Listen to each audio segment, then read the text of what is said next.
Good morning to you. We are live on NTN from the Government Information Service studios. My name is Jessie Leos and I'm joined in studio by Carlton Cyril. And this morning we're coming to you from the Information Command Center for St. Lucia's COVID-19 response. It's our usual daily morning report that we're bringing to you this morning.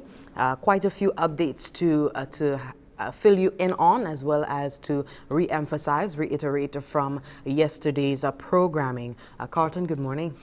Bonjour Jessie, et puis bonjour Saint Lucia, et puis c'est nous à l'autre pays. Nous gardons merci pour vous qui toujours été en écoute. Quand la coutume à sous en jeudi le 7 mai, nous avons information développement qu'on est pour faire vermin COVID-19. Ici à ces headquarters COVID-19 et puis qu'on nous toujours cadeau depuis information sortie depuis la pièce développement aussi posé ça rien pour faire puis COVID-19 nous ici à nous Kaibaoui apprécier tellement pour vous qui écoutez nous sur radio ou qui suivre nous sur internet là l'autre pays télévision nous a dit bonjour et merci tellement ou était en écoute nous n'y plus développement et information pour vous.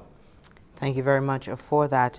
This morning we have a special guest, expect a special guest in our studio, the Honorable Bradley Felix, a Minister for Commerce, Industry, Investment, Enterprise Development and Consumer Affairs. And he will be coming to make an important announcement. So we hope that you do stay tuned. Of course, we have to bring you the latest updates first, and he will be making his statement.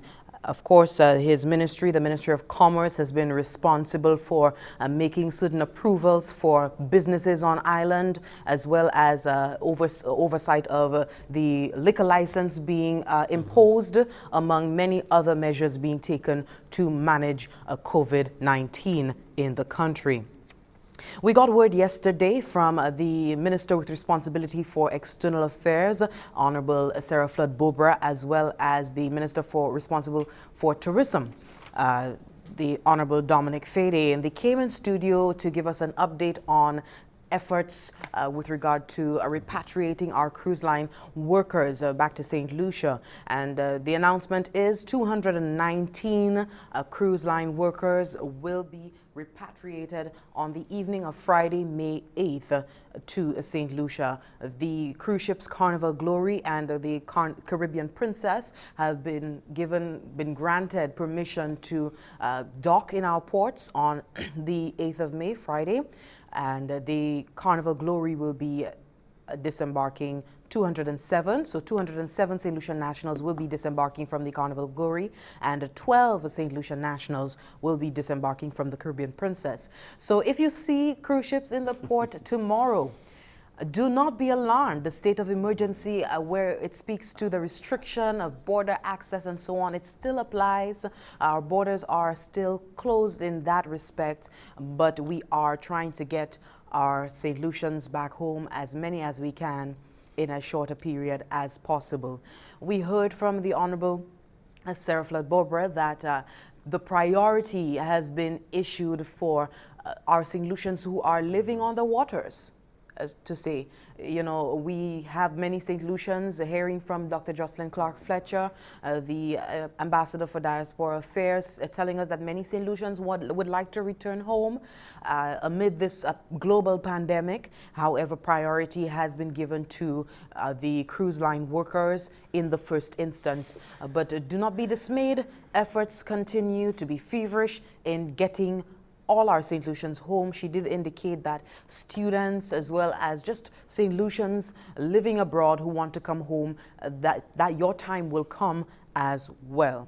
But we have to keep our borders closed in order to break, you know, any risk of transmission at this point. The pandemic is still peaking at this point, and we need to continue to take measures to protect the population of St. Lucia. In more news, the Royal St. Lucia Police Force, we had two representatives, the Acting Commissioner of Police, Milton Daisy, and Acting Corporal Ann Joseph were in studio yesterday giving us an update, the usual weekly update on everything that has transpired in terms of law enforcement in the last week. We got word of the 2 cases of the illegal border entry by the commissioner just the day before that, and he gave us some details yesterday stating that the individuals had been had been detained on the 1st of May, I believe, and they're from Vieux-Fort North. They've been detained, and at the moment they have been quarantined. We have to think of health and safety first. They have been quarantined for the usual 14-day period, and thereafter investigations will be pursued into that matter. Also, we got some information on the fate of some 50 river limers in Ancillary from the commissioner. He told us that the 50 of them, though they were brought down to the police station and so on, they due to space constraints, they were not able to be detained as usual. So these 50 individuals have been cautioned pending investigations further. Also, we got 16 individuals who'd been taken to CID in the last week for breaking curfew. And these 16 individuals have also been cautioned pending investigations by the force. Another thing I thought was important to note were the passes. There's a pass issue, a NEMO pass issue that was highlighted when there was a drug bust at one of the checkpoints, and the Commissioner of Police has made assurances that NEMO has ensured to make has moved to prepare letters in instances where passes cannot be immediately given, and these letters that will be issued will state your business crossing the borders, crossing in and out of the 2 zones. So you will be given a letter, and if your business will be for the duration of 2 or 3 days, that is what you will be receiving the letter for. And so it will not go past that period of time, and of course the passes cannot be abused in any way beyond that. We got word from the Ministry of Health and Wellness. The latest batch of tests, all 33, returned negative. And we got that word from the Ministry of Health and Wellness earlier this week. They have assured us that to date, a total of 475 tests have been conducted and nationally, and of that whole total of 18 persons have been confirmed positive for COVID-19. There are 3 active cases right now, and they are in hospital care. These 3 cases are all stable and responding well to care from the clinical team. And finally, the protocols for community and faith-based organizations. This word they're coming from the Minister for Equity, Social Justice, Local Government and Empowerment. We're getting the statement that all faith-based organizations are required to prepare a COVID-19 response plan regarding the new measures stipulated above. The plan must be submitted to and approved by the Ministry of Equity, Social Justice, Local Government and Empowerment at the soonest. So that word there coming from the Honorable Leonard Spider-Montoute. Carlton? Merci tellement, Jesse. Nous allons continuer ici à nous dire bonjour pour écouter nous ici sur un jeudi bon matin. Headquarters COVID-19 ici nous avons toute information qui nous pour faire et puis vermin COVID là et tout développement qui au loin. Qu'a commencé puis bonne nouvelle ou qu'a savent nous tenir parler dit à peu près 500 Jean Saint Lucia qui travaille sous ces bateaux qui après employement sous ces bateaux ça as a résultat du COVID-19 en Chaïdi c'est moun ça trouvé quoi l'autre pays après en Chaï Bonnet trouvé quoi fermé c'est moun ça parti ça vie Saint Lucia quoi ou te Hatton Hod honorable Dominique Fédé puis honorable Sarah Flood Brobrin c'est moun ça te ha bonne information qu'a dit nous qui les vini pour ces moun ça yo ka travail et puis yo te ka examiner yon manière ben l'autre par diplomate par ces ambassadeurs nous en l'autre pays pour qui manière nous ça mener ces moun ça vie cette liste et ben bonne nouvelle c'est nous n'y a à peu près 219 qui vini demain 219 qui vini c'est moun ça ou kay savent nous teni honorable Dominique Fédé puis honorable Sarah Flood Bobrin ici et puis nous hier et yo ban nous information ça c'est moun ça qui sorti à peu près à bord 10 bateaux ensemble et puis deux en ces bateaux ça qui mène yo ici à Yon Carnaval Glory, il y a 207 moun à boy, l'autre là, Caribbean Princess, il y a 12 moun à boy. Bon, raison qui c'est deux bateaux qui mené yo, c'est parce que agrément yo fait puis c'est moun en discussion yo c'est pas Saint Lucia qui teni moun qui travaille sous ces bateaux. Quand ces bateaux a fait un arrangement pour mener ces moun ça mais yo ka fait dans tous ces pays parce que ils savent l'autre pays là les moun qui travaille sous bateau quoi pas du temps yo ka passer yo ka descendre yo ka mener différents moun la kayo quoi nous Saint Lucia ouais 219 changement d'eau encore en tout nous teni 500 quoi là nous poser question des ministre honorable Dominique Fédé pour qui ça qu'a fait et puis les autres là explanation bien claire. Nous ici on y a à peu près 300 questions chambres là vini pour quarantine mettez mon quarantine quoi nous partait ça plein toutes ces chambres là il dit qui yo teni pour quitter à peu près 40 en ces chambres ça en tous les cas nous même trouver qu'on est dans position côté nous ni pour mettre d'autres monde et mener d'autres monde quarantine quoi l'autre battre ces moun ça qui travaille sous ces bateaux ka ouais ko yo ka vie bon le 25 mai ça qui bien important et que vous voulez public là savent là il vient pour ces moun ça ou qui famille ou qui papa c'est en une manière et ben l'autre connecté puis ces moun ça yo pas capable permettre pour descendre bon port changer port kay fermé ou kay ouais des bateaux là c'est pas saison touriste là qui ja ouvert mais ça c'est simplement yo ka mener qui ka travailler à bord c'est différents bateaux encore ou supposé savent c'est moun ça kay trouver ko yo examiner yo kay ba yo masse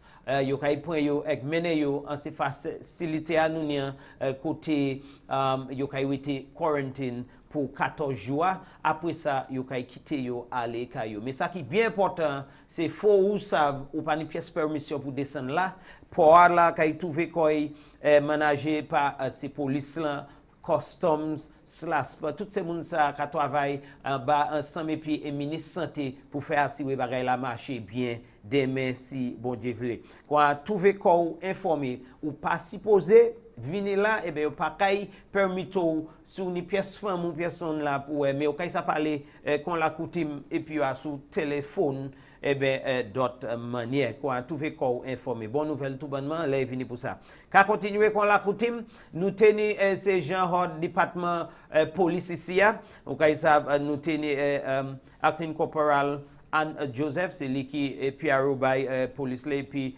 acting police commissioner Milton Daisy et bien au vinicier ka nous qu'on la coutume qui ça qui a passé puis parce que ça nous ba toujours et nous ka ouais monsieur en chaque activité tout bonnement là il vient pour ces bonnes commencer les 28 et ka mouche passer lance là à peu près 268 machines passer par side lance la Canaria par side Denry là nous 1260 quand on a la ni activité là à sous les 28 là il vient pour façade Gozile ou rapport aussi ces police là nous c'est date qui après yo fouillé yo envoyé en caille là en véhicule Gozile yo arrêté 3 moun Charmaine Lionel, Ignatius Isidore et puis Daphne Lionel. Là, c'est moun ça pour un fusil en 12, puis Déon balle et puis Johan aussi en portion drogue. Et c'est moun ça yo là pour porter plainte contre yo là pour juste les 21 mai. Là il vient pour Denry les 29 ou kay savent asso les 29 mois passé après yo fouillé en kay bon après yo fouillé en kay Saot 3 moun aussi est trouvé koyo là arrêté pour yon fusil Saint Won balle c'est moun ça kay tan kayo li 19 mai yo police ni yo à présent dans l'autre développement ou kay savent là il finit pour Lanslawe là ou kay savent police arrêté à peu près 50 personnes plus jeunes nous ka 12 ans pour 50 ans l'année et puis là C'est mamay là, yo parle ba yo avertissement, mais c'est plus grand moun nan kay trouvé ko yo ni pour weapon non yo police kay fait investigation yo plainte là ça kay wè ka mener pli ça. Dès les autres moun à sous même date là les trois trouvé ko yo arrêté pour ka casser curfew et puis là il vini pour au tétan parler dit des jeunes femmes trouvé ko yo arrêté pour possession drogue à peu près 350 livres drogue et puis c'est moun ça yo kay trouvé ko yo devant loi. Quoi, mais c'est oui, puis nous plus information, nous supposons ni ministre ici à nous information, les vini pour secteur comme cela, quoi, oui, en écoute, Jesse. Thank you very much for that, Carlton. You know, something we forgot to put in was the update from the Ministry of Health and Wellness yesterday, explaining the increased presence of the first responders in Miku North, and they were giving the assurance that the increased presence of the first responders was due to the response to the 18th case confirmed in that constituency. So the individual works and lives in that constituency. The first responders were present. We are now scheduled for our first break for the morning. Do stay tuned.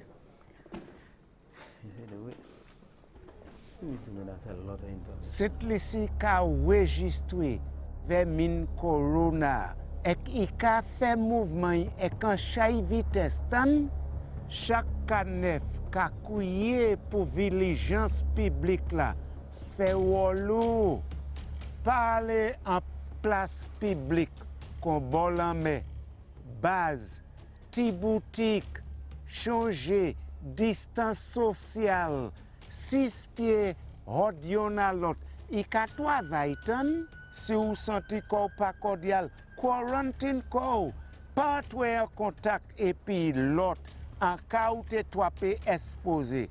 C'est un écouye free 11 ou ben n'importe clinique yo pou. Les pays a dimi à clé, ça veut dire les supermarkets, pharmacies et puis ATM yo accessible avant c'était souhait. Pays à clé en plein, ça veut dire tout bagay fermé à 24 heures. Servi protocole comme sorti par bureau indication santé.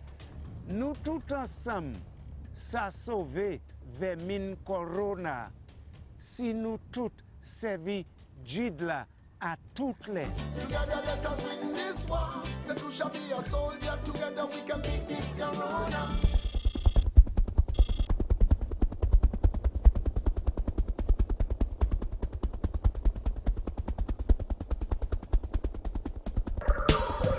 Hey, we at war with a virus, ready to harm us. Panic is not the answer. We can win this together. Often use hand sanitizer, better yet use soap and water. We must protect each other if we are to beat this corona. Together let us win this war. Be a soldier for Saint Lucia. Together let us win this war. Be a soldier, together we can beat this corona. So you don't become the next case. Avoid touching your face. I'm sure you've been told so. Handshakes and hugging are up. No, no. Advice give you the please. Cover your mouth and your nose if you cough or sneeze. Practice social distancing and avoid large social gatherings. Together let us win this war. Be a soldier for Saint Lucia. Together let us win this war. Saint Lucia be a soldier. Together we can beat this corona. For further information, please contact the hotline at 311 or the Bureau of Health Education at 468-5349. Thank you so much for staying tuned. This is the Information Command Center for the COVID-19 response here in St. Lucia. At this point, we have a special announcement to be made by the Honorable Bradley Felix, Minister for Commerce, Industry, Investment, Enterprise Development and Consumer Affairs. I now hand over to the Minister. Good morning. Good morning. On Monday, March 30th, 2020, our government took the decision to suspend all classes of liquor licenses in Saint Lucia. It had become necessary to impose the temporary restrictions at the height of the battle against COVID-19, when we were beginning to see a rise in the number of cases which were locally transmitted, and our country was also in a state of partial shutdown. St. Lucians will recall that we faced challenges with some people breaking the social distancing protocols, and the police was stretched in terms of manpower in trying to manage large social gatherings, especially at our beaches and rivers. The decisions we have taken as a government have always been made after consultation with officials from the Ministry of Health and with the view of containing and managing the spread of COVID-19. Our country has registered some success, and thankfully we have had no death. However, we must remain on guard and vigilant if we are to overcome the scourge of this pandemic. Recognizing that we as St. Lucians have for the most part been abiding by the established guidelines and protocols, our government has worked with health officials to relax some of the partial shutdown measures. We have begun to reopen certain sectors, while also establishing specific protocols to guide the resumption of activities in areas such as the construction sector, public transportation, hardware and home supply stores, and more recently, religious services and ceremonies. Over the last few weeks, our country has been learning to live with COVID-19. It has not been an easy road by any means, and it has required sacrifices by all. As a cabinet of ministers, we continue to meet and assess the situation on a daily basis in consultation with stakeholders to review certain issues relating to the operations of the country. Among these issues is that of the suspension of liquor licenses.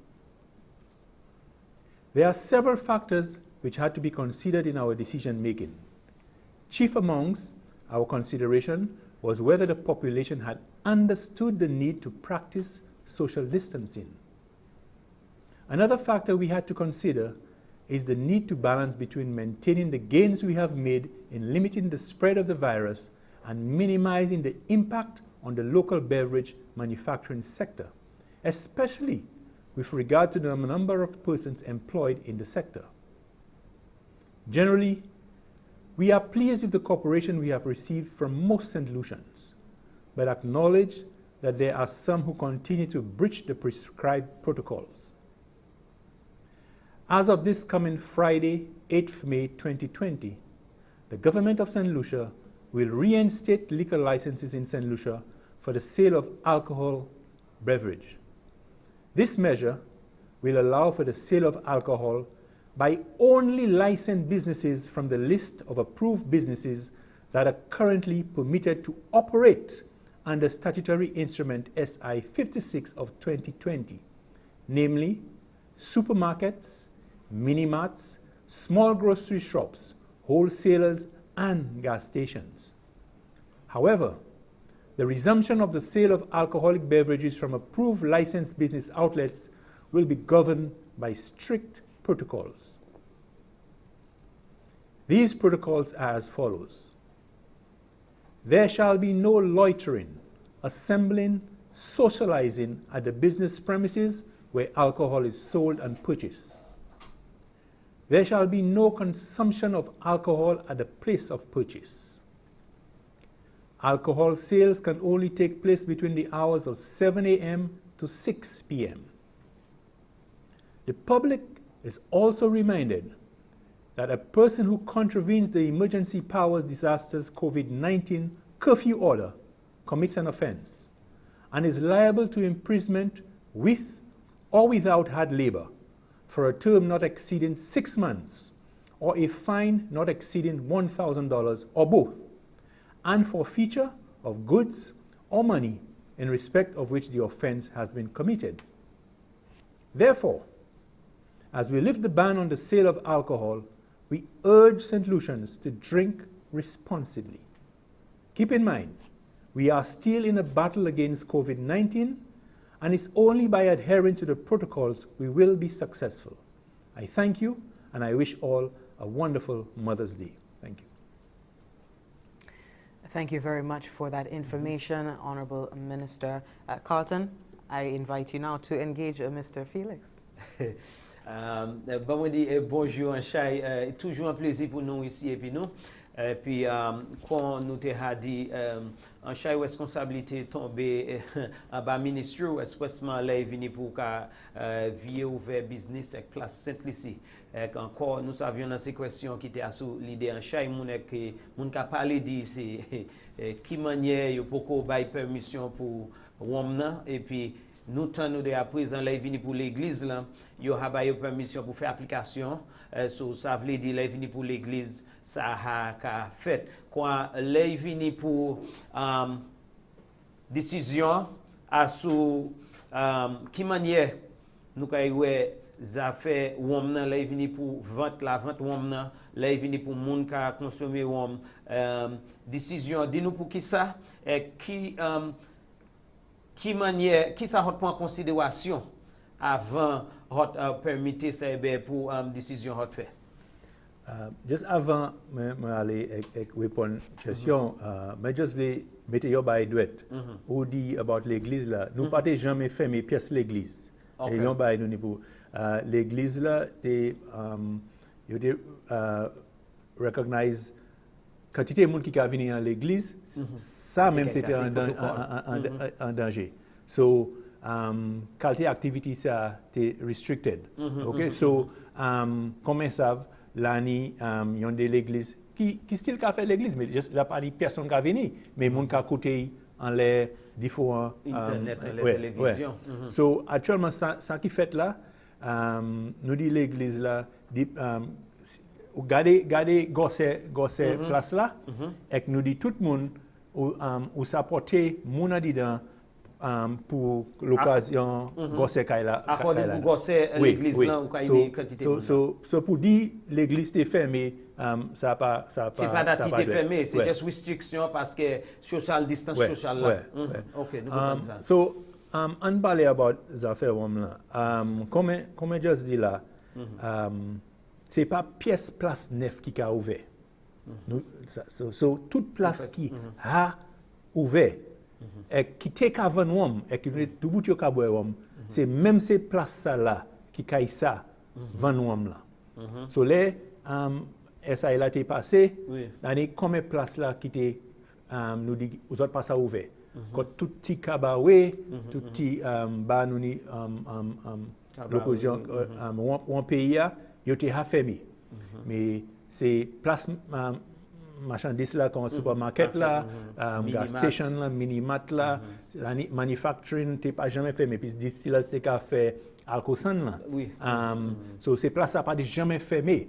So tout ça nous dit ces places actuellement zot savane. OK. Et c'est tout le monde les ouvant c'est à l'écaille. C'est aille boire en privé. Et mais plus important en tout ça, c'est pour dire moun boire responsable. OK? So mais juste les clés ça mon matin.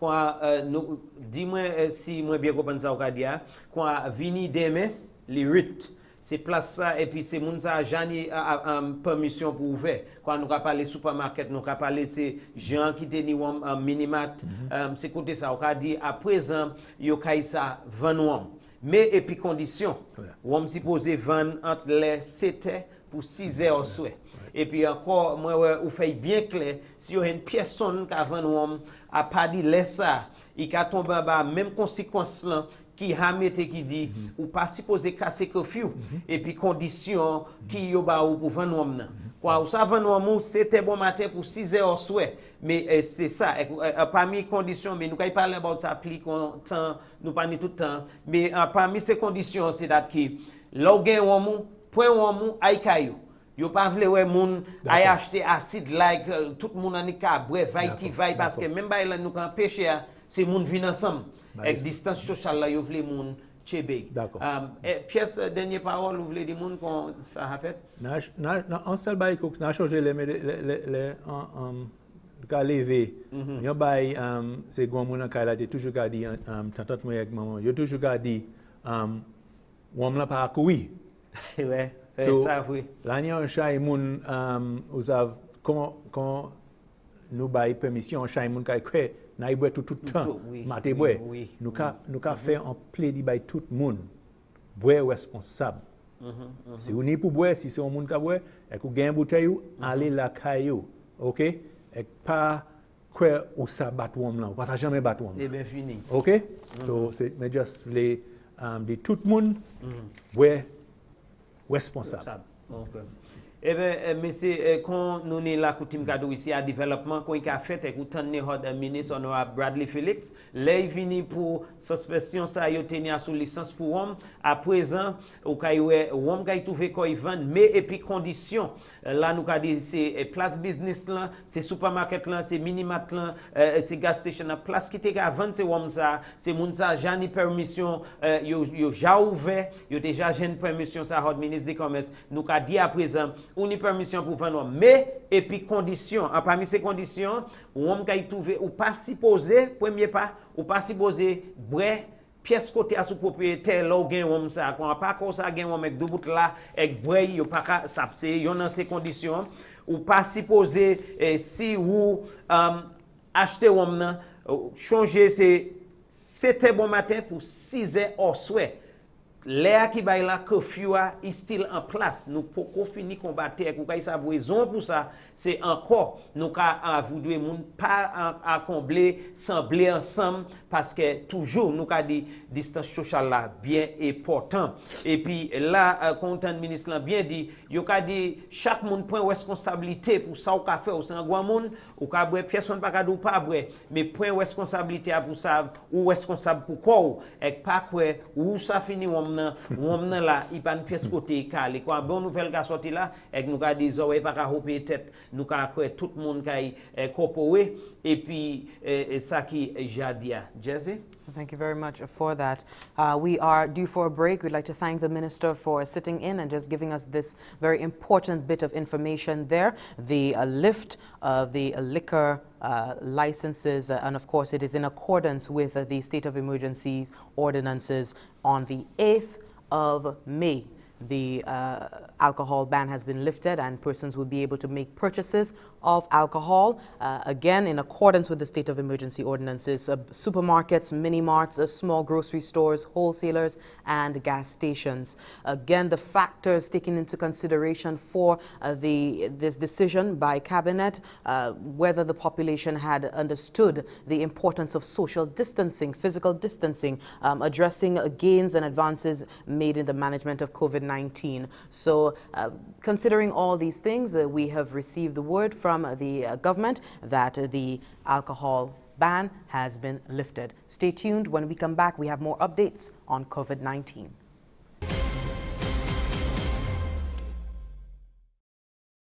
Coronavirus? But children are safe, no? Hold up. Children are actually more likely to touch all kinds of surfaces, put their hands on their mouths and their eyes, or sneeze and cough with little thought about hygiene when around others. While children have been seen to recover well from this virus, they can easily spread it to those more at risk, like the elderly or ill persons who have a weaker immune system. Teach the little ones in your care to be little powerhouses of infection prevention. Keep reminding them, wash your hands. Cover your mouth with tissue or your inner elbow when you sneeze and cough. And be sure to praise them when you see them taking these precautions. Our health is in our hands. Together, through simple actions, we can stop the spread of coronavirus. This message was brought to you by the Bureau of Health Education of the Ministry of Health and Wellness. What's in the food you're eating? Do you really even know? All the chemicals and hormones used to accelerate their growth. All the artificial flavoring, sweeteners and colors too.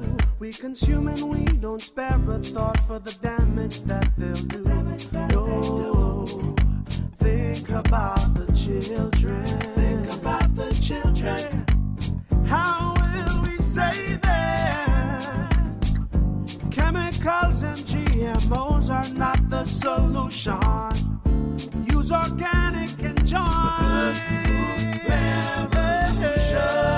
excessive agrochemical use, additives, and genetically modified foods are harmful to health and the environment. Join the good food revolution. Grow, buy, and consume organic. A message from Rise Saint Lucia and the Ministry of Sustainable Development with funding from the GEF Small Grants Program, UNDP. The good food revolution.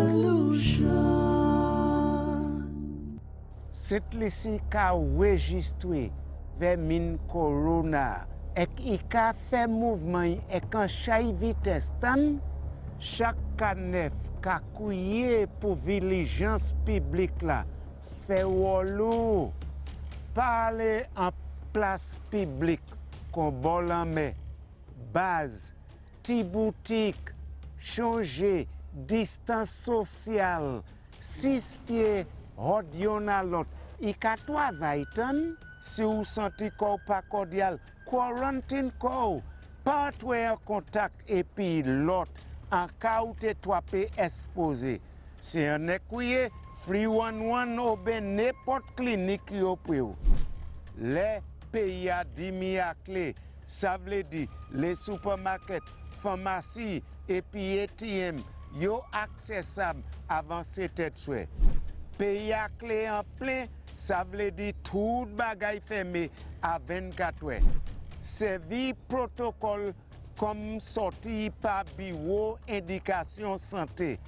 Nous tout ensemble, ça sauver vers min corona.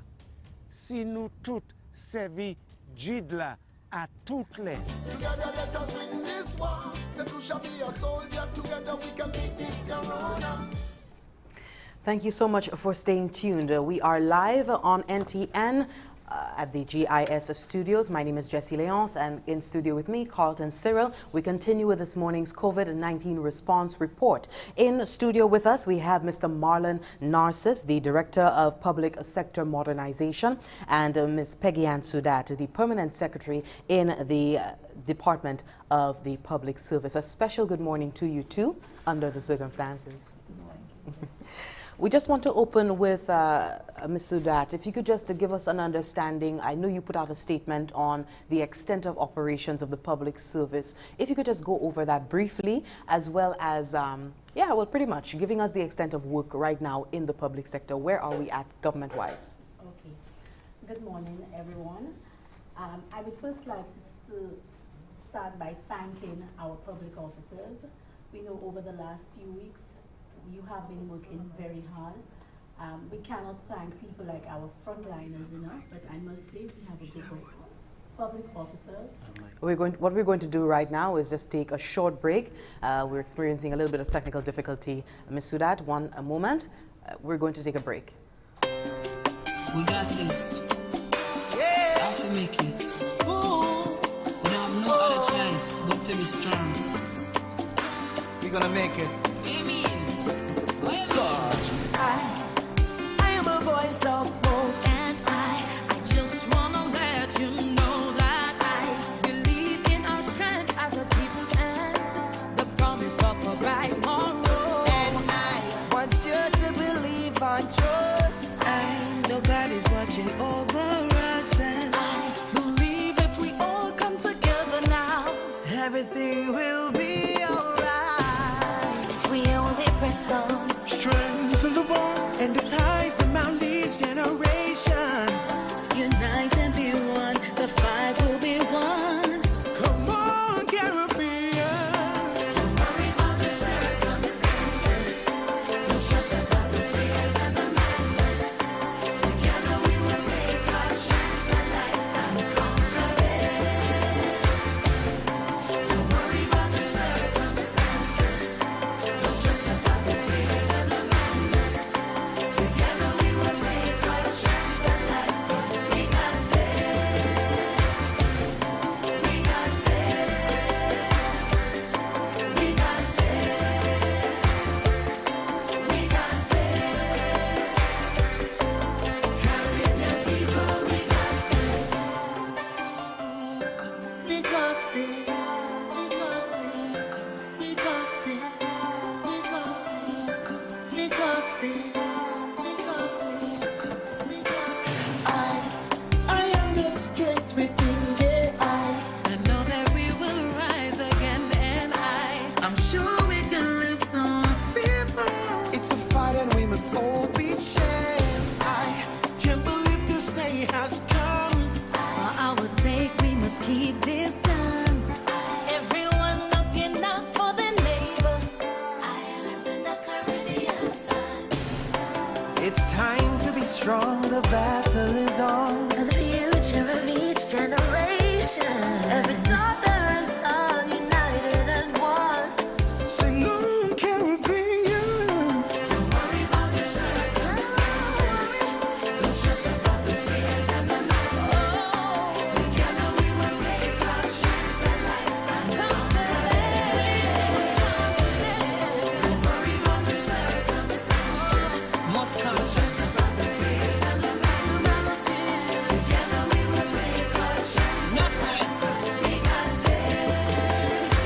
Thank you so very much for staying tuned. We were experiencing some technical difficulties. Fortunately, we're back on air, and I just want to let you know, if you're just joining us, that we have in studio Mr. Marlon Narcis, the Director of Public Sector Modernization, and Ms. Peggy Ann Sudat, the Permanent Secretary in the Department of the Public Service. And we were speaking, well, Ms. Sudat was speaking, just thanking the public servants for their efforts and their contribution under these COVID-19 times. Yes. Our public officers have been doing a very good job. We know that COVID-19 is unprecedented. It did not allow us time to plan.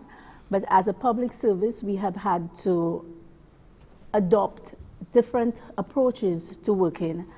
And our public officers have really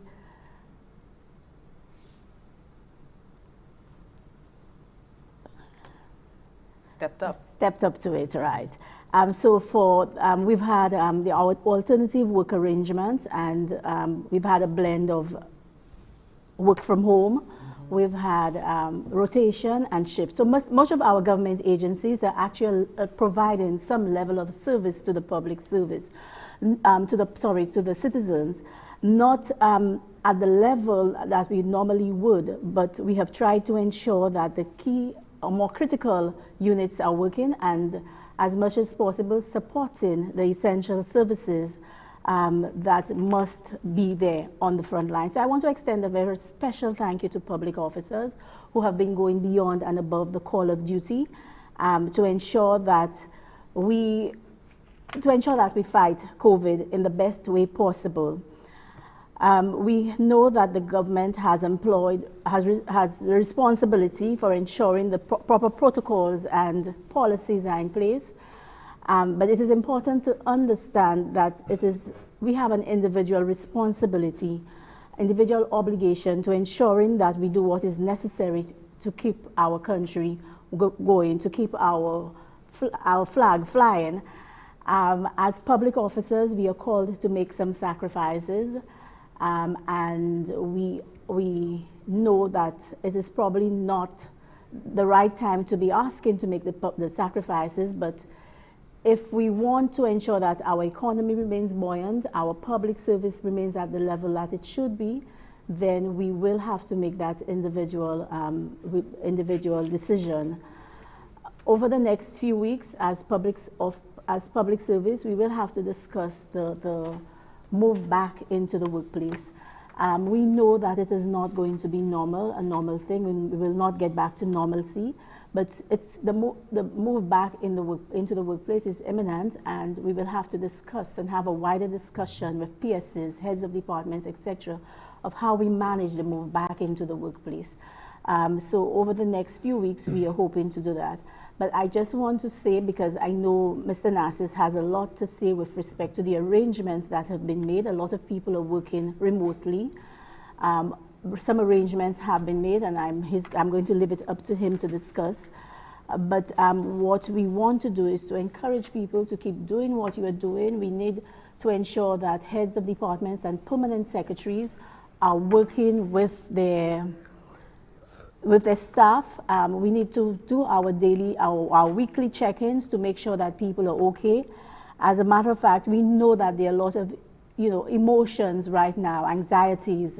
There are boundaries we need to establish because people still need time for family. We need to take into consideration the health and wellness of staff. We need to ensure, we know people are assisting with homeschooling and whatnot. So we need to ensure that we do the daily check-ins to ensure that we keep the morale up, and we also ensure that people because sometimes what we may not see, it's probably difficult to detect that something is going on if we're not face-to-face with the individuals. So we need to keep the communication lines going to ensure that our staff are remaining healthy, etc. I will now pass on to Marlon. Okay. Thank you very much, PS. Good morning, everybody. Good morning. So to adapt to the immediate restrictions brought forth by COVID-19, we've begun the implementation of a response strategy that outlines a framework for actions which are integrated across the Division of Public Sector Modernization as well as the Department of Public Service. to support some critical business operation and projects. We also have been preparing and prepared our staff for alternative work plans, and we're going through a continuous assessment of and updating of the business continuity plans during the crisis. Some of the key changes that we've made, a couple of them, I could probably just outline a few. One is we've set up several cross-functional teams within the division to allow for us to meet our objectives and to continue the implementation of some of the key projects that are ongoing at this point. And actually, these projects are very, very crucial to our response over time. Secondly, we've also increased on government's capacity to allow for virtual private networks to be established. We call them VPNs, to allow the critical staff members to be able to connect back into the government network to get access to some critical resources, whether it's for financial or human resources.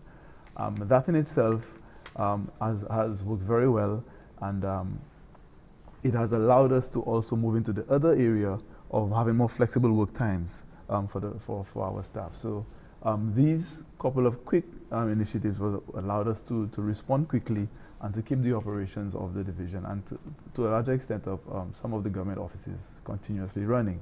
We also made some recommendations and provided support and guidance for the implementation of some key community communication technologies to allow for continuous collaboration and for the key policymakers to continue to meet, to discuss and to plan the response for COVID. So we've been using platforms like Zoom, Microsoft Teams, Cisco WebEx to allow for this collaboration and continued discussion and to get consensus on the way forward.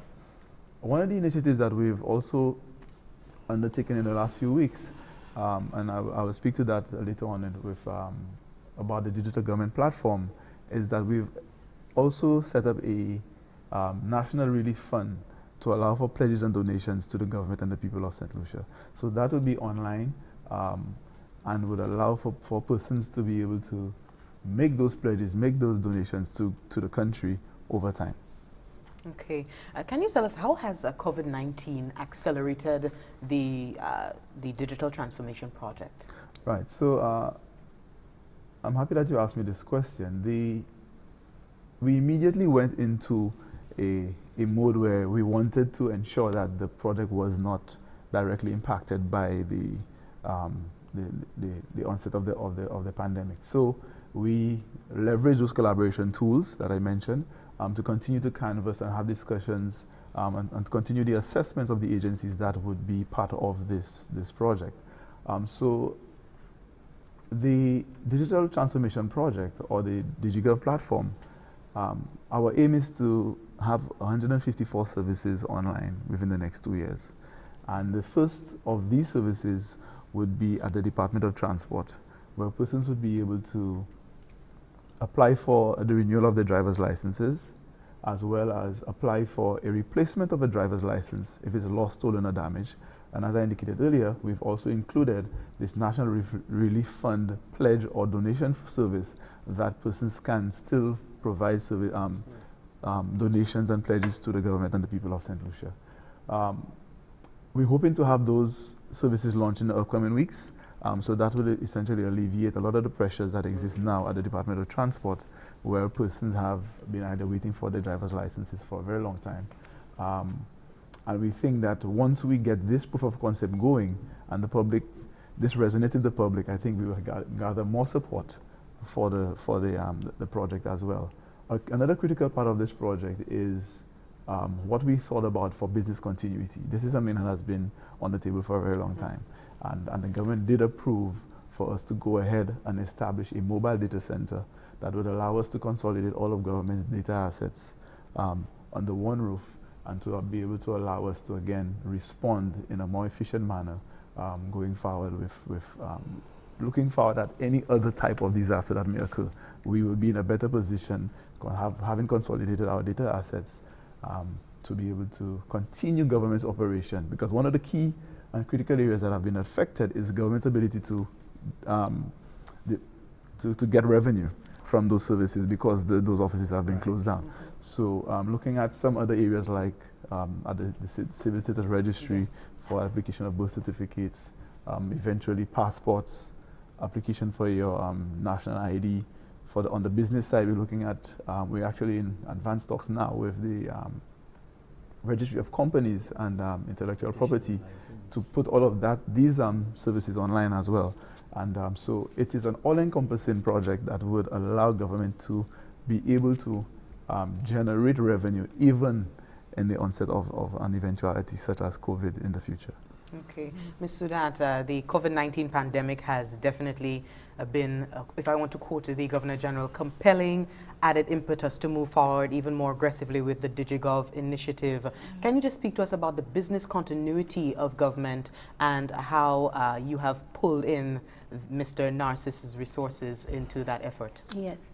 Well, yes, like I said, COVID did not give us much time to plan, and it is something we had to do almost immediately. We had to change immediately the way we do business. We had to rethink a lot of things, and so of course, you don't have the resources readily available, but we had to do as much as we could in a very short space of time to continue to ensure that business continued. And for this reason, I don't want to delve much into the technical aspect of it, but what we did, we provided, or we gave access to, I'm not sure if Marlon mentioned it, things like the VPN, so people could actually work from home. So business continued to a certain extent. As a public service, our first priority, of course, is the health of our officers or the health of our staff. So as much as possible, we encourage people to, anybody who could work from home would have to do that. Permanent secretaries were asked to accommodate that kind of thing. We also had to take into consideration our staff with underlying issues, and other staff. Generally, we would have to take public transportation and everything. So we did as much as possible try to facilitate this by ensuring that people got at least the hardware, and thankfully they people were open to using their own resources like the internet, and so it has been working very smoothly. We have been providing certain services, and to indicate, like, agencies such as our revenue collection agencies, etc., have been operating. Most agencies who do operate, well, I think I could say almost all the agencies are operating. So some level of business is happening. Okay. Most of them would be for a half day. So most agencies would be from 8 to 12:30, but there is something happening. The public service is still running. People are working from home. What could be approved from home? Because, we've spoken about DigiGov and all of this, but we have a number of agencies because of some of their activities could have been done remotely. And when you think of things like import licensing and so on, these things could be done remotely, and this has been so for years. So these people, the staff in these units were able to, adapt very quickly, and so on. So we've had that level of business continuity, not where public, the citizens may not be satisfied, but I think for the most part, people understand that, we could do that much. I want to make very special mention of our 311 staff. They have been doing an excellent job. And 311, the operations of 311 is, something that we are assessing and looking at, because it gives us a very good, our assessment of 311, now we begin to think the way that we offer, in particular, this service and maybe other services in the public sector, because we have these individuals working from home. And is it something that we could continue to do? Think about remote working. based on the nature of the service that you give, etc. Because, we have heard that COVID is really a numbers game. So even as we go back into the workforce, we have to consider, we have to think about these things. How do we manage people? It should be, a staggered approach, because you would still need to observe the protocols, the social distancing, and so on. So do you, when we go back to that part of it, is it something we need to consider, remote working, and so on? So I think it's probably going to be with us for a while, based on what we're hearing, and it has really given us the opportunity to rethink and become more creative in the way that we do business generally. Yes, so and I think if anybody should really be setting an example, it would be the public sector in how we approach, these things. I'm saying post-COVID, but I'm not even sure when we will recognize it's almost the new normal. Yes, the new normal. I was about to ask you about the consideration for an adjustment of the way people work. We're moving away from the whole in the office, sitting at your desk. Yes, and this is what I'm saying. 311 has actually given us that opportunity to assess and see what we could do, because most of these individuals, and it is working very well. We have had very good success stories with 311 working from home. So we need to begin to think in that way. What is it we could do? We constantly have issues like air quality issues in the workplace and a lot of this, and even that now pushes us in that direction. Can we facilitate work in another way? I mean, there are some things that must be done from that physical location. But, for years now, we've been hearing the discussion on flexi time and work from home and so on, and it's appeared to be something very foreign to us, and now COVID is saying it's not as foreign as you think, and it actually pushed us. And it's just amazing how we were able to accomplish that in such a short space of time. And it is not to say that we have perfected it, but we have been able to, operate, and I want to say, as efficiently as we can, considering the circumstances. Yes. Yeah. Understood. Definitely rewriting the last puzzle piece to what we always been looking for in terms of productivity. Could that be, the thing that we've been missing all the while? Yes, and we encourage people to assess the situation, to document the issues, so that we could have the conversation to see, what has happened, and what we could do differently in the event that we are, we encountered with a similar problem and so on. And people have been very patient. Staff have been very patient. Members of the public have been very patient. And but we need people to understand it's just not it's not what we're accustomed to. There are some people who are actually enjoying it, and some people who are saying to you, working from home is much more difficult than I thought. And that is why I covered the issues of boundaries earlier on, because people are saying, because I'm home, people are expecting me to work way beyond the work day and so on. And there's the issue of family. There's the issue of, your own state of mind, so these are the things that we need to take into consideration with the new paradigm that we're in now and so on.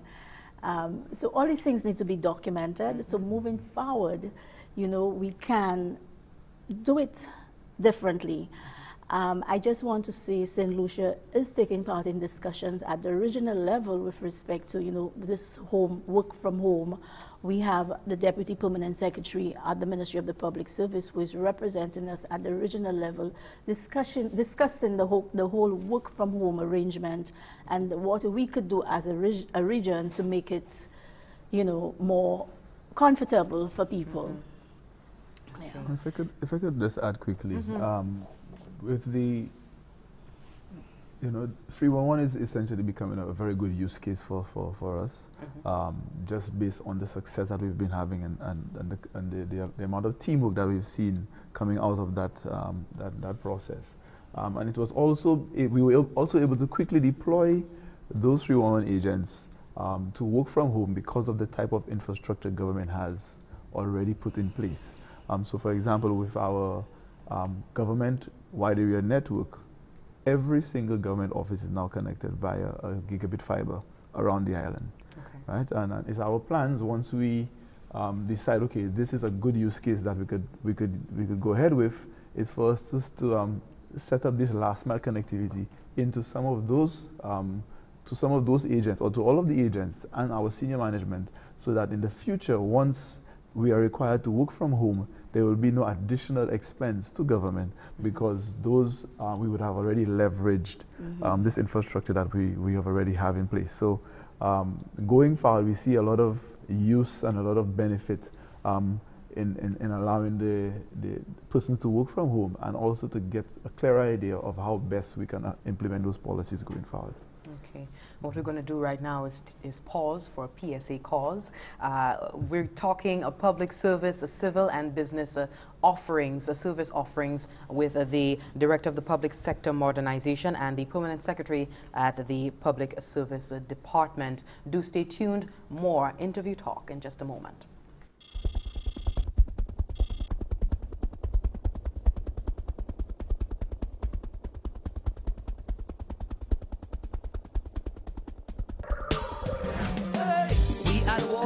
Virus ready to harm us. Panic is not the answer. We can win this together. Often use hand sanitizer.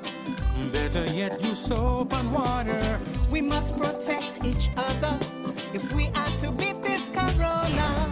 Together let us win this war. Be a soldier for Saint Lucia. Together let us win this war. Be a soldier, together we can beat this corona. So you don't become the next case. Avoid touching your face. I'm sure you've been told so.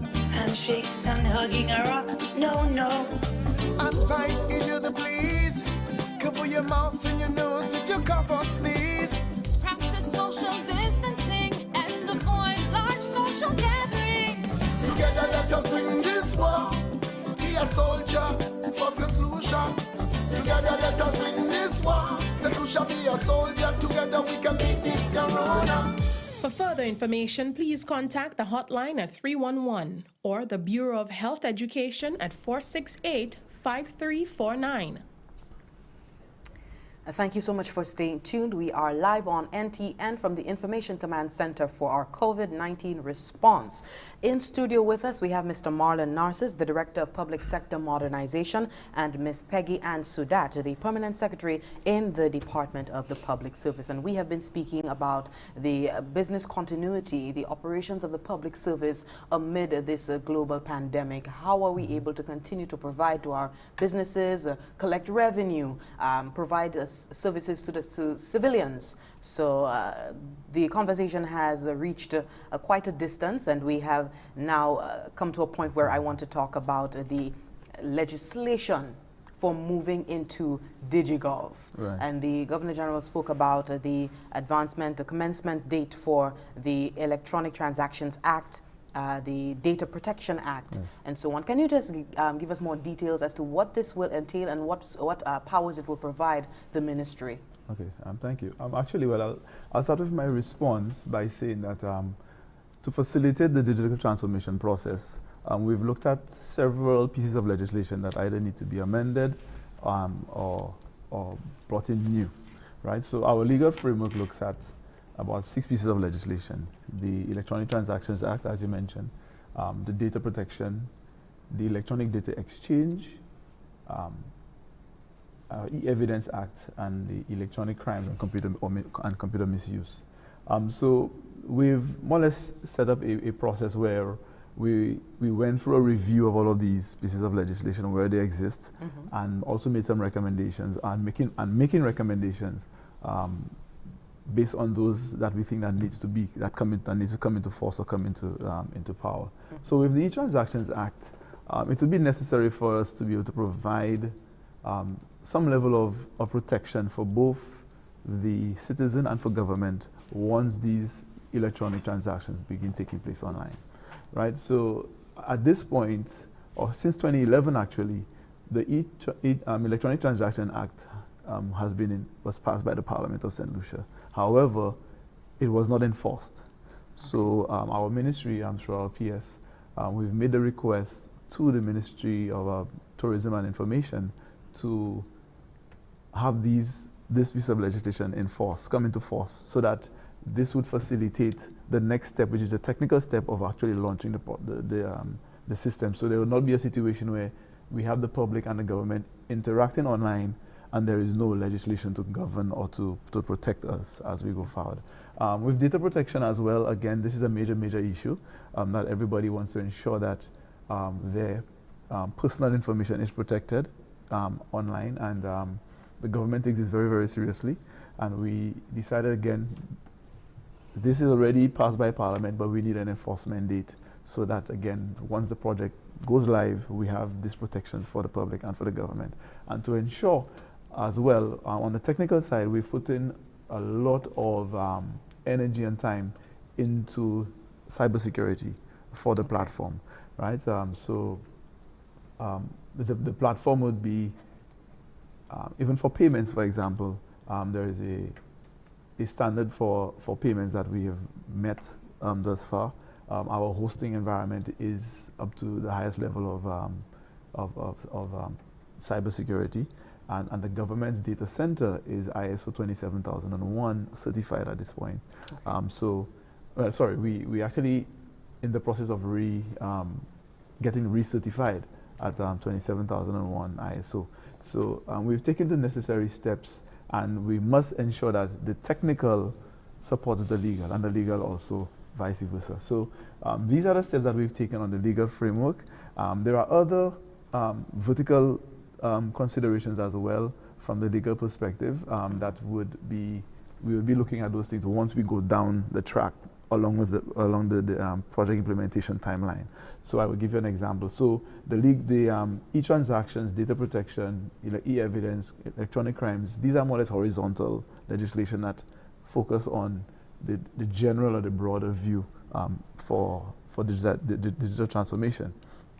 However, when we start looking at agencies like Inland Revenue, where we'll need to integrate for businesses, when we're looking at the NIC, how do they interact with what government wants to do, right? So we need to continue to have those discussions to ensure that these vertical laws that exist will be able to support the type of integration that we would need to allow for the system to work on the technical perspective. Okay. Question. As we go forward, as we make advancements into the digital world in terms of the public service offerings, I think something that is important to bring up is that there may be some persons who are concerned that, well, money computer, or, who are not tech savvy, yes, who are not into that sort of debit card, who have suspicions about, yes, we have those old wives' tales and those beliefs and so on. Can you speak to what conditions, what accommodations will continue to be maintained, yes, as you progress into the digital sphere? Yeah, that's a very nice question. So the process by which we're going to be implementing the DigiGov platform is, we have like 3 different tracks. So somebody like myself would be able to go online, use my debit or credit card to pay for a service. Then there is another individual who's unbanked. So we made sure that we would be able to accommodate the unbanked in our society, persons who are still using cash. So but we still want to engender this whole spirit of digital transformation. Okay. So those persons can still go onto the platform, log in, and apply for the service. But once they get to the payment option, they can select to pay over the counter, right? And then they would still be able to walk into a government department to pay cash, and then that money then be remitted into the treasury, right? And they also have the option where persons just figure they want to get out, go to a government agency. We have a concept to call the service bureau agent. So once somebody comes in, they will no longer be going to a counter every single time, but we will have kiosks set up so that the citizen can go to those kiosks, and there will be a service bureau agent who will assist them in applying for the service, and that essentially will speed up the process. This in turn has another effect where you now have to think of, but what are the staff trained to do? So we have a change management framework for user adoption that we've also implementing in parallel to retrain staff and to get those persons into the new mold, the new mindset to be able to provide those services to the public. Okay. Ms. Sudat, what kind of effect will the ease into the digital sphere have on our labor, the labor force, in terms of the physical workers in the offices? Will it make the work easier? Will it require less persons in the front? How will it change that? Well, of course, I think it would make the work more efficient, and more people will be held more accountable with respect to the labor force. It may very well be a case where we would now need to retrain and you know, retool people to put them in more, how can I say it, you know, activities that add more value to the workplace and so on. So we are mindful of that, and we know that for the most part we have a very trained public service, and I am sure that most of the people we are now using to do this very, you know, I don't want to refer to it as that, but you know, some basic tasks, we could really retrain them and put them into other areas that require much more. But they could add more value, I would say. Understood. Can you just go over the services that continue to be available under this COVID-19 pandemic circumstances, if possible, as we round up? Okay, well, I will just try to identify or remember the main ones. And I want to say that places like the customs, you know, is operating. They land in ports and their courier services, they have been at it from day one. The Accountant General's office has been working, you know, doing as much as they can in terms of processing public officers' salaries, collecting revenue. Likewise, the Inland Revenue Department. We have the Ministry of Health, of course. I mean, in all of this, the Ministry of Health is a very key player, and most of their services, they are offering most of their services at this point. The Ministry of Commerce is offering, you know, right now with the gradual reopening of businesses and so on, the Ministry of Commerce is playing an even more, a bigger role in what is happening now. And we have, what are the, I'm trying to think of the key agencies at this time. Mention revenue collection? Revenue collections mainly, and people like commerce and health and agriculture, infrastructure. All government agencies are operating. The Ministry of Justice, civil status, if people want to register births, to register deaths, they are operating. Most of these agencies are, however, operating for a half day. So by 12:30, 1 o'clock, you know, it is done until most of them are on a rotation. Just stick a pin in that. What is the rationale for the half day? Well, I think it is more with respect to, you know, the curfews, understanding, you know, the social distancing thing. So you know, at the end of the day, people have their anxieties, they have their issues, and people are thinking, you know, having to take the bus home and standing at a crowded bus stand and all of that. So you try to face it in a way that people don't feel that they are any more danger than they you know, are really in, and so on. So the agencies have done that. And, you know, I must say, not because an agency is closing at 12 to the public that they are closed. You know, there's a lot happening behind the scenes. So if the Accountant General says, or the Inland Revenue Department says, we're closing at 12:30, the staff is still in there because, you know, they would have to ensure that their cash is properly balanced and so on before they take it to the bank and so on. Within the Ministry of the Public Service, we too have adopted sort of a rotation. We have a blend of the rotation, the shift, the a work from home arrangement and so on. And staff go in from 8 and they leave at the usual time, 4:35 and so on. And again, it depends on what you're doing, and you know, even at times the time of month would mean that your hours could change. So even if you're working half day for the better part of the month, there's certain times of the month, depending on what we do, that you may very well need to go, further into the day. So although we are saying that agencies close at 12:30, it may very well be to the public to ensure that what needs to be done in the back is done to accommodate the following day's operations to the public, I now hand over to Mr. Narcis. I understand there is another project that the Ministry of the Public Service is working on. Yes. So we are currently in the negotiation stages with the World Bank for a Caribbean digital transformation project. And this project has 3 or 4 main components that I'd like to speak to briefly. So component 1 looks at the digital enabling environment.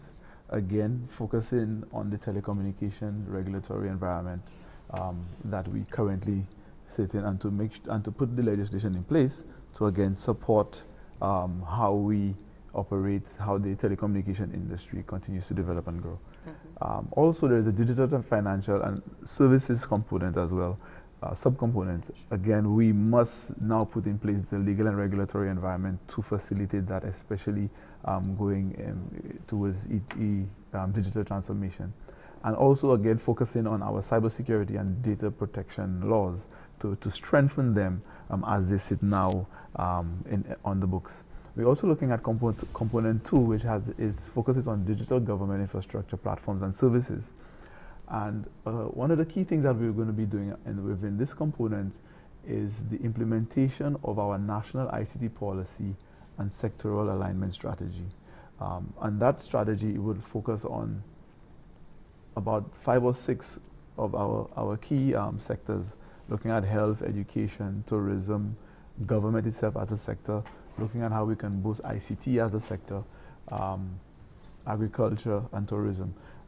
So we're very excited about this component because it's been a few years now that we've been trying to allocate some resources that would allow us to not only focus on the implementation of ICT or how ICT could enable these specific sectors, but how we could align one output from one sector to the input of another. So this is something that I'm very excited about, and we're going to be moving very, very quickly once this project is approved.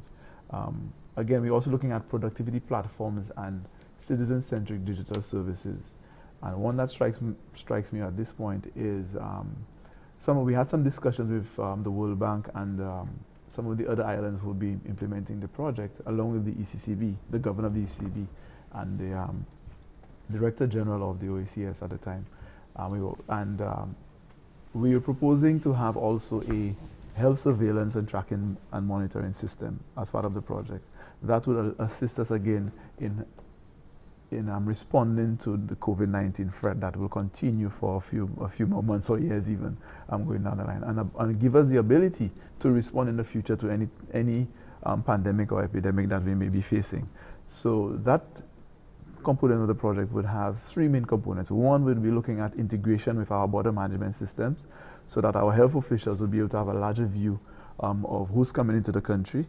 We're also going to be having a contact tracing component where we're going to be using technology, using our smartphones to assist us with contact tracing, both for persons coming in and our citizens and residents in Saint Lucia. And the third component will be looking at upgrading the teletriaging concept that we're currently doing now between our 311 and our clinicians and doctors that the CMO has spoken about. So this, I think, would strengthen our ability to react now to COVID-19, but also prepare us in the future for other pandemics that may come across. And the third component would be digital skills, technology adoption, and entrepreneurship. We want to be able to train our citizens now for the jobs of the future. We want to be able to adopt mature research and technology so that we could leapfrog and get into the more advanced stages with our digital transformation drive. And the fourth component would simply be our project management team. We're going to be funding that team through the project. The project is a 5-year project, and we actually, because they've now agreed to allow us to include our National ICT Policy and Sectoral Alignment Strategy implementation as part of the project, we were discussing the possibility of extending the project by 1 more year, because this in itself would require a very robust and consistent implementation process. And we're thinking that because we've now added these new components, we may need a little more time to implement the project. But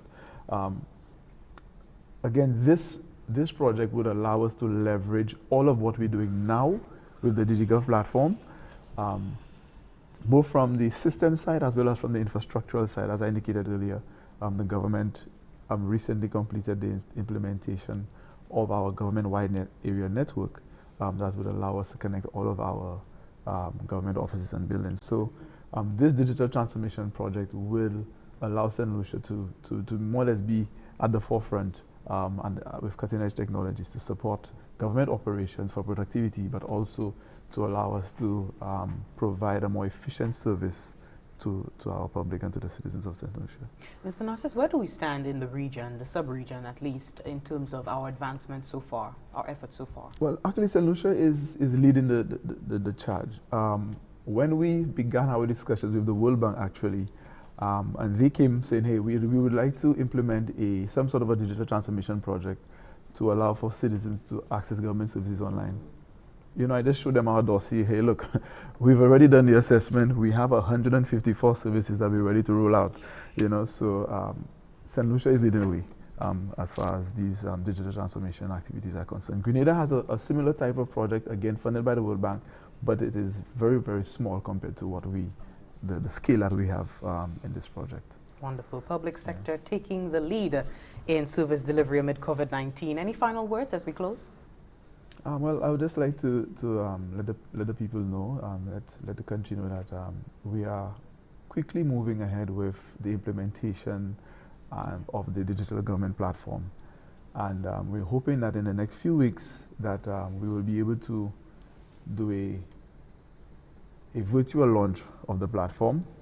We have a few of the change management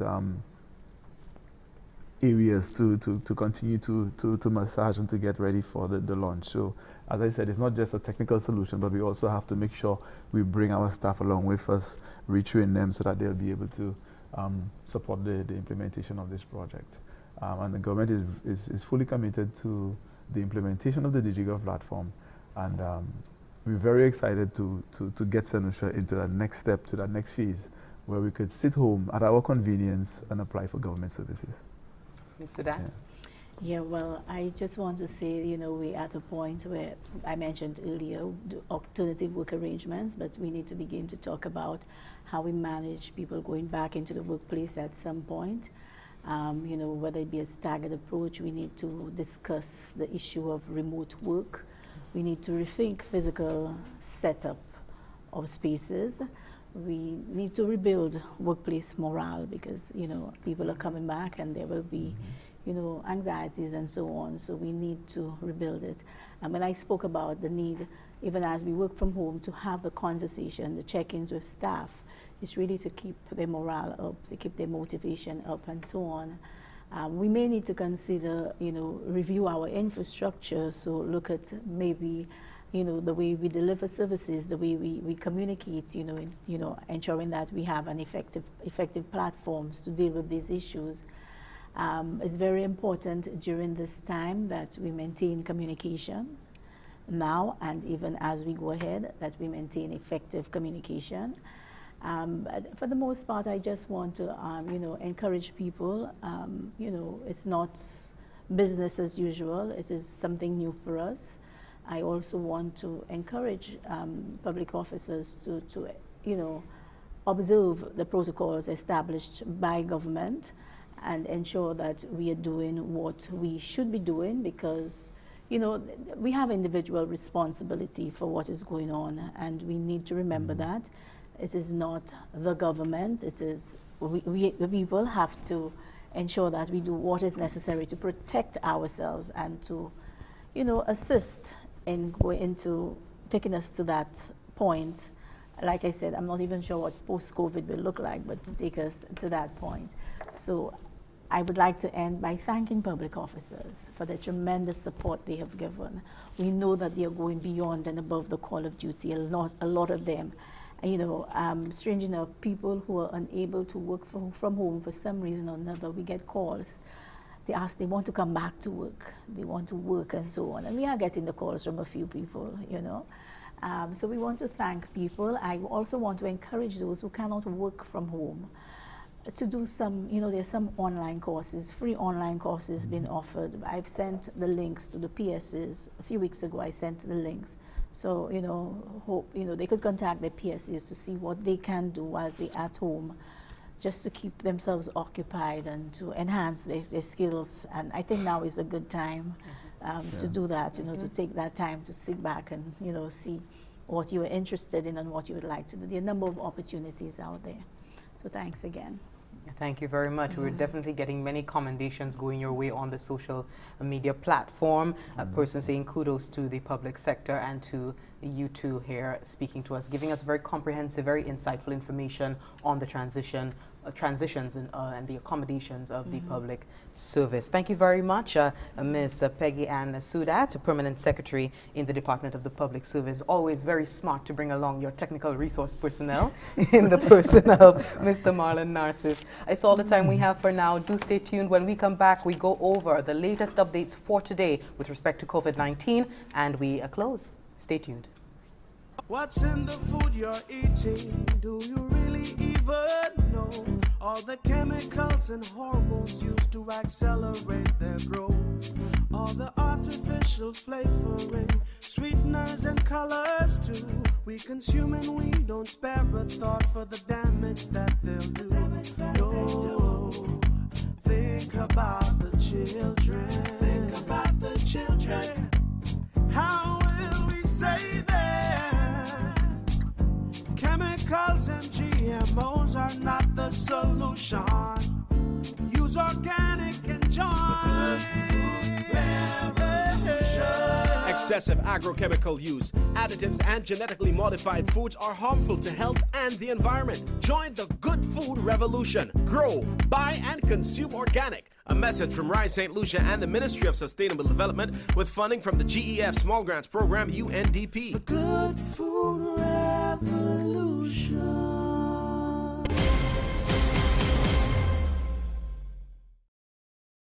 Coronavirus? But children are safe, no? Hold up. Children are actually more likely to touch all kinds of surfaces, put their hands on their mouths and their eyes, or sneeze and cough with little thought about hygiene when around others. While children have been seen to recover well from this virus, they can easily spread it to those more at risk, like the elderly or ill persons who have a weaker immune system. Teach the little ones in your care to be little powerhouses of infection prevention. Keep reminding them, wash your hands. Cover your mouth with tissue or your inner elbow when you sneeze and cough. And be sure to praise them when you see them taking these precautions. Our health is in our hands. Together, through simple actions, we can stop the spread of coronavirus. This message was brought to you by the Bureau of Health Education of the Ministry of Health and Wellness.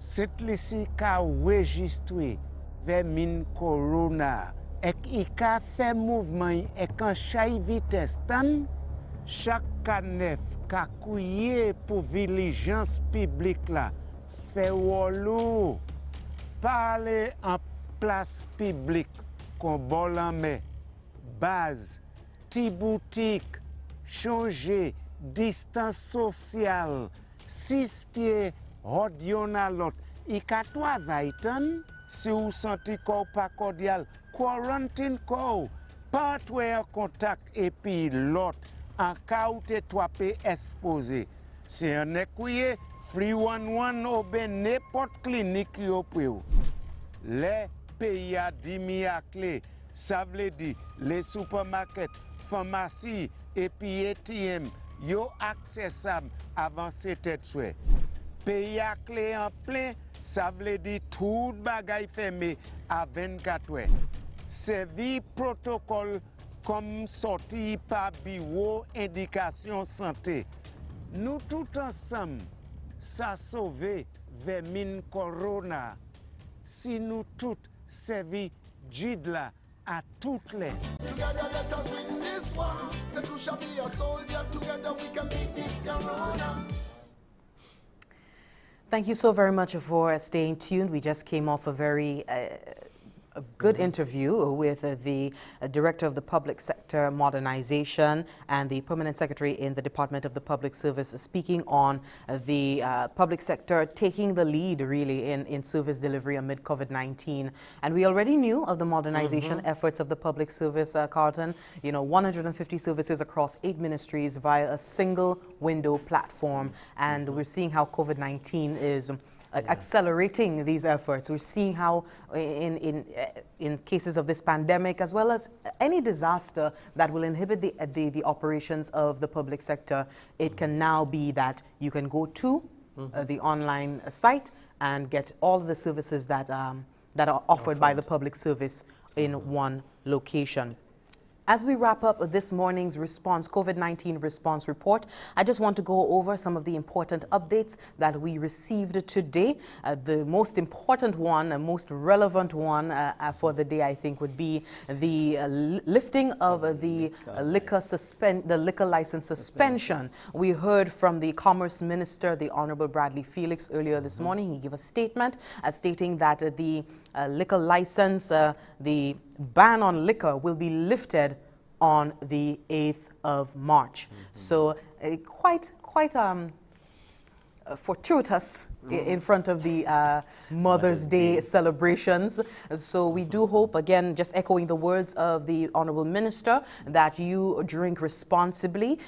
The alcohol is going nowhere. It's on the shelf as you would need it or would have to make purchases. You can make your purchases as you need to, but please drink responsibly. Don't gorge because there was, a lack of prior, so that encouragement there going out to persons. Also, we got word from the public service of efforts to the modernization, the adjustments that they have made so far. And we also received word that the 8 nationals that have been repatriated, the 8 nationals that were repatriated, the cruise line workers, and that's a story, Carlton, we almost missed out on this morning because we had the interview. But the 8 nationals that were repatriated, the cruise line workers that were repatriated, they have since been released from quarantine. The 14 days have since elapsed and they will now be released from quarantine. We have a report on that, and I think we will close this program with that. But we also got word that the second group of cruise line workers will be repatriated tomorrow, Friday evening, the 8th of March. And the third, we got word from the tourism minister that the third batch of cruise line workers will be repatriated, are scheduled to be repatriated on the 25th of May. Assurances coming from the Ministry of External Affairs that efforts are feverish in returning everyone home, everyone that wants to come home, bringing them back. But of course, priority has been made for the Saint Lucians that are on the waters. They're not on land. Their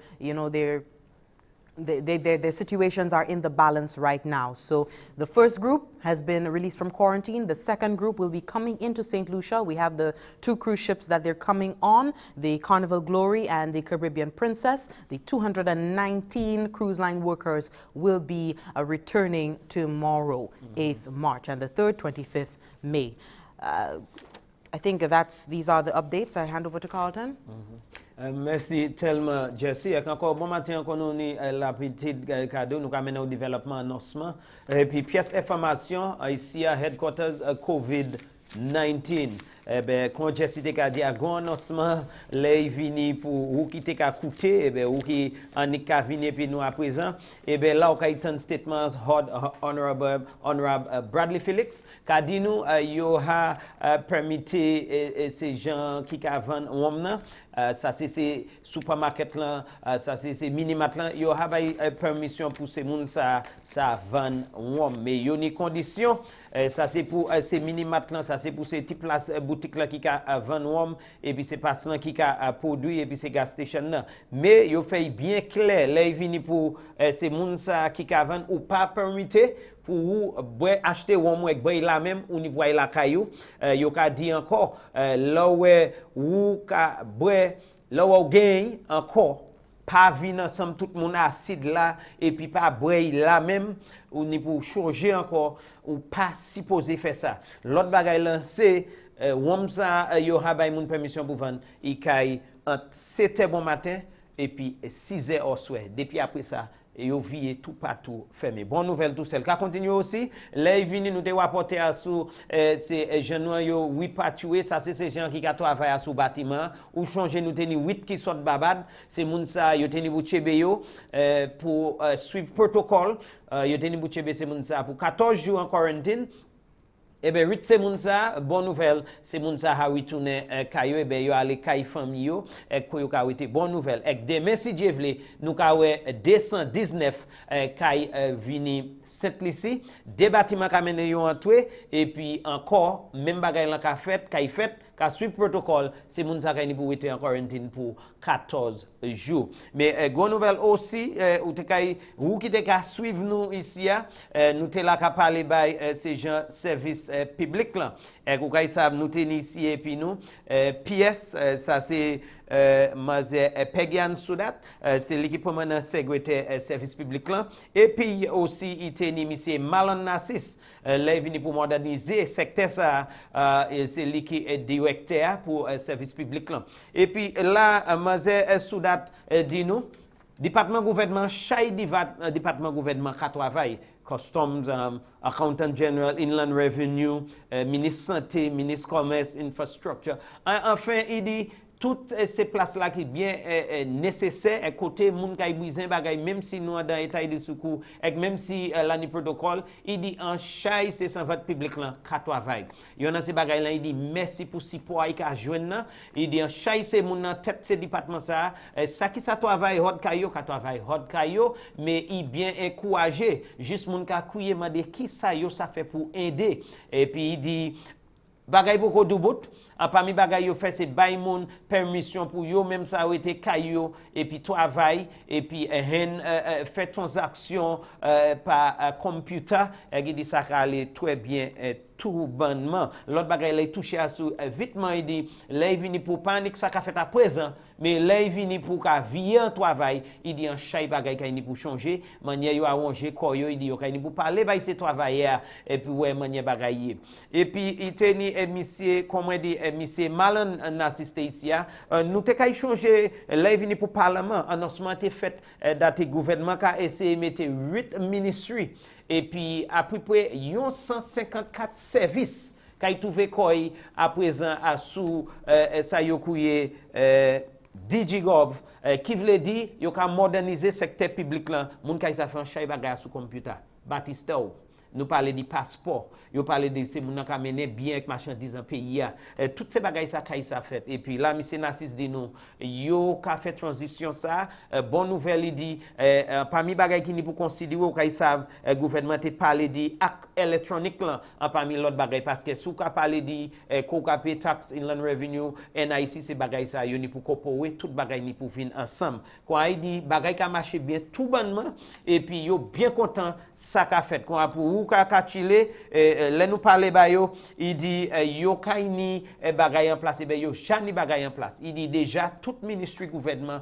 yo manière ben l'autre a connecté et puis il dit là vini pour nous en Caraïbes là aussi là Saint Lucia a fait un highly et nous pawe et puis t'es bien content pour dire l'autre initiative yo ni c'est pour mettre bagay en place pour faire assurer date qui là vini pour une pandémie comme ça si ni pour point coup nous pas oui quand yo ka chile dit là vini pour bon nous là il vini pour identifier moun à sous téléphone là il vini pour télécommunication là il vini pour santé toutes ces bagages sont temps pour venir kay en place quoi yo était bien content pour venir ici à faire nous ça Saint Lucia a mis pied devant quoi bonne nouvelle là messieurs là il vini pour annoncement date qui nous kay tout à peu près 150 différents services nous kay ça ka trouver koy sous computer ben moun kay sa fait application hot kayo. Ça qui est bien important pour vous kakachile bon si man computer si ma ça fait ça. Je cite bien moi des questions et qui dit ou pas supposé bay ko pièce problème et toi casser lido. Si ou pas vle faire, il dit là ni moun kay toujours signer en marcher en toi bureau, marcher en toi office et puis il fait ou kay ça ni choix pour faire ça. Là ni moun qui signer service credit card debit card ou kay ça service card tout même manière et puis fait mais il dit ça qui est bien important c'est that qui transition you a examiné, you a fait quoi c'est un bon bagage tout bonnement. Quoi bon annoncement bon matin et comment qu'a dit ça maman nous toujours ça Jessie maman spécial quoi dimanche qu'a vini et c'est maman moi quoi chaidi yo la kay nous et qu'a chen protocole kay ni a bonne fête maman tout bonnement. Absolutely, Carlton. There you have it, the reinstatement of liquor licenses for businesses approved to operate starting from Friday, May 8th, 2020. A notice there from the Office of the Prime Minister, this only applies, the reinstatement of liquor licenses only applies to supermarkets, mini-marts, small grocery shops, wholesalers and gas stations. Please take note. To avoid the social distancing, no bars will be opened. We do not want that sort of thing. We do not want the suspension of the liquor license to be reinstated. So we hope that you take note of this, and additional notes include there shall be no loitering, assembling or socializing at the business premises where local alcohol is sold and purchased. There shall be no consumption of alcohol at the place of purchase, and alcohol sales can only take place between the hours of 7 a.m. to 6 p.m. Persons who violate this order will be fined, imprisoned, or both. So please take note, and we urge all St. Lucians, all residents in St. Lucia, to please drink responsibly. On to the next update, just letting you know that the second batch of cruise line workers will be repatriated tomorrow. If you see 2 cruise ships in the harbor, this does not mean that we have tourists coming in or anybody has been allowed in. It is just to repatriate our St. Lucians working on the high seas. They have been granted, the 2 cruise ships have been granted permission to dock for the St. Lucians to disembark and return home and enter into quarantine. And speaking of quarantine, we close with this news report from the Ministry of Health and Wellness. 8 nationals, the first batch of cruise line workers that were repatriated, they have been cleared from quarantine, discharged from quarantine. We have a report from Fresnel Neptune. Before we go to that report, we just want to thank you so much for watching this morning's program. This has been St. Lucia's COVID-19 response report for today, 7th of May 2020. On behalf of Carlton and myself and the rest of the production team, we hope that you do have an enjoyable afternoon. Stay tuned for more NTN programming. Goodbye. A total of 8 St. Lucian nationals who were repatriated from a cruise ship will be leaving the Rodney Bay Public Health Facility, where they spent 14 days in quarantine. The individuals have shown no signs and symptoms of the virus. Minister for Health and Wellness, Senator the Honorable Mary Isaac, highlighted the importance of people being placed in quarantine. It is very important that the government take it on its own to quarantine persons when they arrive in St. Lucia. Because I don't know if you remember, initially we were asking people to home quarantine, and that did not work well at all. So it is the government's responsibility now to ensure that persons are taken into quarantine in order to protect the rest of our population. That is the only way you can be sure that the people are adhering to the protocols and that they are going to remain in quarantine for the 14-day period. 2 of the individuals described what life in quarantine was like. We enjoyed it. It was part of the protocol that we went through, but it was good. We enjoyed. I learned a lot because I came from Norwegian Spirit, and when we got to St. Lucia, we really enjoyed every minute of it, and we learned quite a lot in terms of wearing the mask and washing your hands and those sorts of things. And I guess I'm going to take that back home with me.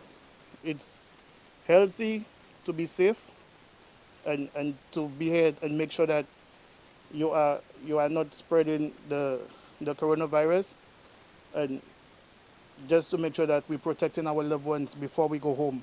we don't spread it to the people that we love. The 8 individuals who left the Rodney Bay Public Health Facility were each presented with a letter stating that he or she is in good health. Reporting from the Communications Unit of the Ministry of Health and Wellness, I am Fennel Neptune.